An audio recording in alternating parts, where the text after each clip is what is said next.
دوستای خوبم سلام. بریم یه نکته دیگه روانشناسی رو به زبان انگلیسی یاد بگیریم. Control is a power.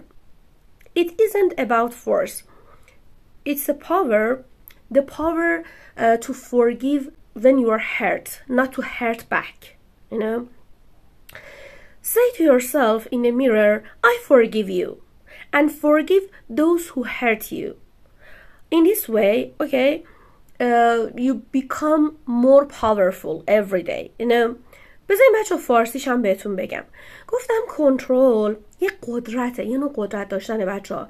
اینکه ما از دستی که خشمگین بشیم، باش قهر کنیم، عصبانی بشیم، خدای نکرده و بهش فحش بدیم، بریم بکشیمش، دعوا رو بندازیم و اینا، این قدرت نیست. اینکه ما بتونیم کسی رو که باش دعوا کردیم بکشیم یا مثلا چه میتونم فحش بدیم فلان، ولی این کارو نکنیم و خودمون رو کنترل کنیم قدرته. رو این تمرین کنیم بچه‌ها هر روز. خب